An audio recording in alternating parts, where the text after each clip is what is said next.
Surgeon. আমি Apollo hospital Kolkata, বিবি Poddar hospital, mainly south কলকাতায় practice করি। আচ্ছা, আজ একটু আপনাদের ওয়াকিবহাল করাবো একটু নি অস্টিওআর্থ্রাইটিস সম্বন্ধে।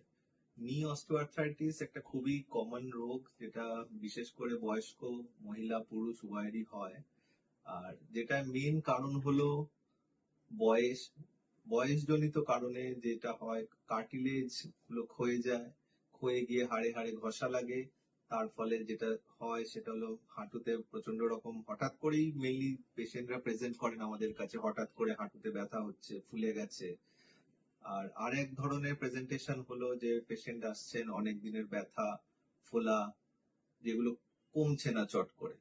তো মেনলি তার ট্রিটমেন্ট আমরা যেটা সাজেস্ট করি ইনিশিয়ালি যারা আসছেন, সেটা হলো মেনলি অ্যাকিউট ফেজেই আসেন, মানে হঠাৎ করে যে ব্যথা ফোলা হয়েছে সেটার জন্যই আসেন পেশেন্ট।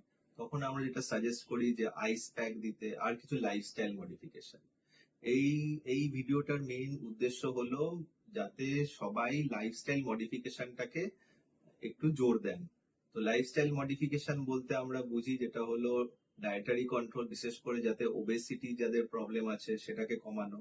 আর হাঁটু ভাঁজ করে যে কাজগুলো, যেটা হাঁটুতে বেশি প্রেসার পড়ে, সিঁড়ি দিয়ে ওঠানামা, হাঁটু ভাঁজ করে মাটিতে বসা, সেগুলো যাতে না করেন। 2 নম্বর হলো কিছু ওষুধপত্র আমরা দিই যাতে সাময়িক ব্যথা কমে। তৃতীয়ত হলো ফিজিওথেরাপি। ফিজিওথেরাপির মেইন পার্ট হলো এক্সারসাইজ। দুবেলা এক্সারসাইজ নিয়মিত করলে বেশিরভাগ হাঁটুর সমস্যা কমে যায়। এরপরে কিছু কিছু পেশেন্টের যাদের খুব স্টেজ 4 আর অস্টিওআর্থ্রাইটিস হয়ে গেছে, তাদের ক্ষেত্রে আমাদের অপারেশনও প্রয়োজন হয়। অপারেশন এখন খুবই সাধ্যসম্মত হয়ে গেছে। তো অনেক হসপিটালেই এখন হাঁটুর অপারেশন হয়।